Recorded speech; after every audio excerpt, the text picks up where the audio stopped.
হযরত আবু হুরায়রা রাদিয়াল্লাহু তাআলা আনহু হতে বর্ণিত, তিনি বলেন রাসূলুল্লাহ সাল্লাল্লাহু আলাইহি ওয়াসাল্লাম ফরমায়েছেন, ঈমানের 70টিরও বেশি শাখা প্রশাখা রয়েছে। আফজালুহা কওলু লা ইলাহা ইল্লাল্লাহ, সর্বোত্তম শাখা হচ্ছে কথা বলা আল্লাহ ব্যতীত কোনো মাবুদ নাই।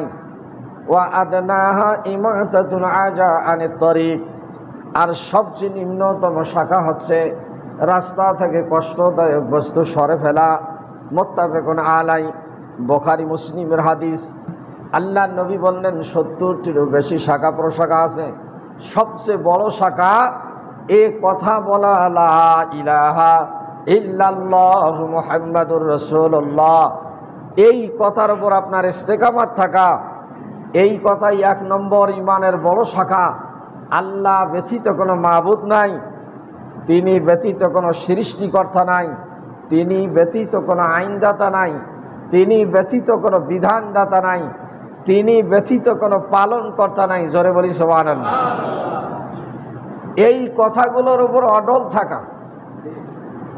5টি বিষয় যে এ কালিমার ব্যাখ্যা করা হয়েছে হাকিকাতুল কালিমা, যে আপনি 5টি কথার উপর, এইটা 1 নম্বর ঈমানের শাখা। মাঝখানে বলছেন 70টিরও বেশি শাখা আছে, আর সবচেয়ে নিম্নতম শাখা হচ্ছে রাস্তা থেকে কষ্টদায়ক বস্তু সরে ফেলা। রাস্তায় যদি কুকুর মারা গেছে, একটা অ্যাক্সিডেন্ট হয়ে, আপনি কোদাল দিয়ে এটা পুঁতিয়ে ফেলেন, এটা একটা ঈমানের পরিচয়। জোরে বলি সুবহানাল্লাহ। মানুষ কষ্ট থেকে বেঁচে থাকবে। একটা ইট পড়িয়েছে রাস্তায়, মানুষের পায়ে লাগে আঘাত পাইতে পারে, ইটটা আপনি এমন জায়গায় সরে ফেললেন সেখানে কারো ক্ষতি হবে না, এটা একটা ঈমানের পরিচয়। সুবহানাল্লাহ বলবেন না?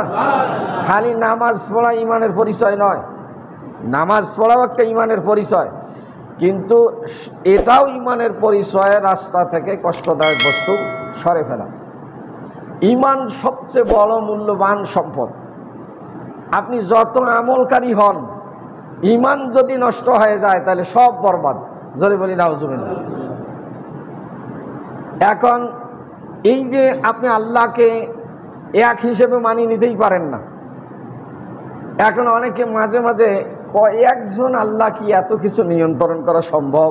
নাউজুবিল্লাহ, আপনার ঈমান শেষ।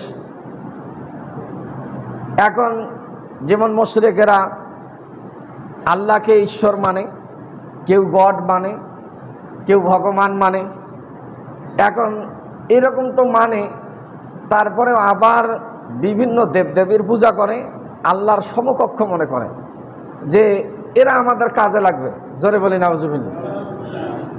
এরকম যদি চিন্তা চেতনা আপনার থাকে যে না, আল্লাহ কি আছেন জমিনে একজন, আসমানে একজন, তাহলে আপনার ঈমান নষ্ট হয়ে যাবে, আপনি কাফের হয়ে যাবেন। এক আল্লাহর প্রতি যতক্ষণ পর্যন্ত পূর্ণ বিশ্বাস ইস্তেকামাত আপনি না থাকবেন, আপনার ঈমান নষ্ট হয়ে যাবে। আর ঈমান নষ্ট হয়ে যদি মৃত্যুবরণ করেন তাহলে আপনি জাহান্নামী। জোরে বলি নাউজুবিল্লাহ। আল্লাহ বলছেন, ইন্নাল্লাযীনা কাফারু মিন আহলিল কিতাবি ওয়াল মুশরিকিনা ফি নারি জাহান্নামা খালিদিনা ফিহা, নিশ্চয়ই যারা কুফরি করিল, এক আল্লাহতে বিশ্বাসে অটল না থাকলো, তারাই কাফের। যারা কুফরি করল, আল্লাহর সঙ্গে শরীক স্থাপন করল, নিশ্চয়ই এরা কি হবে? চিরস্থায়ী বা জাহান্নামী হবে। আবার বিভিন্ন জায়গায় আল্লাহ রাব্বুল আলামিন সূরা নিসা 41 নম্বর আয়াত বলছেন, ইন্নাল্লাহা লা ইয়াগফিরু আন ইউশরাকা বিহি ওয়া ইয়াগফিরু মা দুনা যালিকা লিমান ইয়াশাউ। আল্লাহ রাব্বুল আলামিন বলছেন, নিশ্চয় আমি শিরকের গুনাহ, আমার সঙ্গে যারা অংশী স্থাপন করে, গুনাহকে আমি মাফ করব না। ইয়াগফিরু মা দুনা যালিকা লিমান ইয়াশাউ, এ ব্যতীত যত গুনাহই করুক না কেন আমি ইচ্ছা করলে তাদেরকে মাফ করে দিব। ওয়া মান ইউশরিক বিল্লাহি ফাকাদ ইফতারা ইসমান আযীমা, আর যারা আল্লাহর সঙ্গে অংশী স্থাপন করলো তারা মহা পাপে যেন লিপ্ত হলো। জোরে বলি নাউজুবিল্লাহ।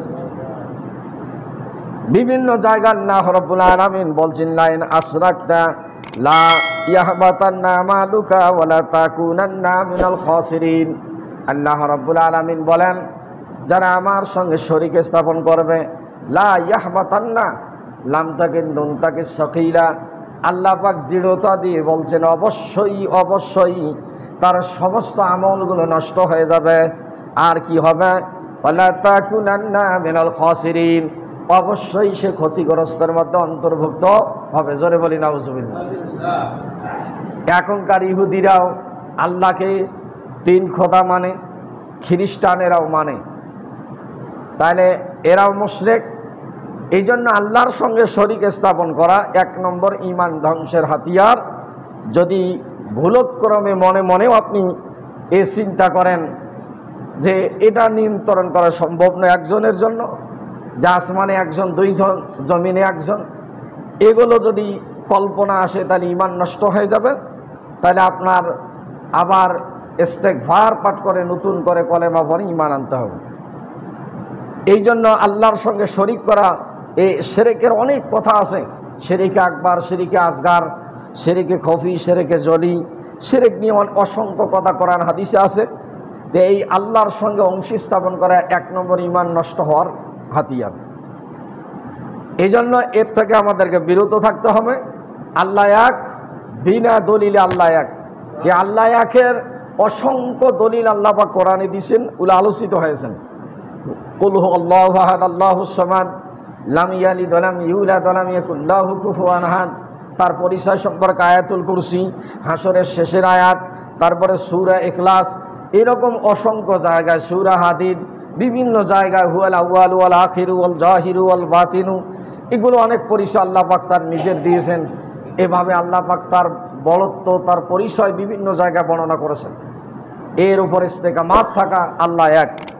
আমরা যাতে ঈমান নষ্ট হয়ে না যায়, যদি ভুলুত করে এরকম সন্দেহ পোষণা হয়, আল্লাহ রসুল বলছেন বাম পাশে থু ফেলবে, আউযু বিল্লাহি মিনাশ শাইতানির রাজিম পাঠ করবে, এবং এই ইখলাস সূরা তাওহীদের সূরা বারবার পড়বে, তাহলে তোমার ঈমান মজবুত হবে। জোরে বলি সুবহানাল্লাহ।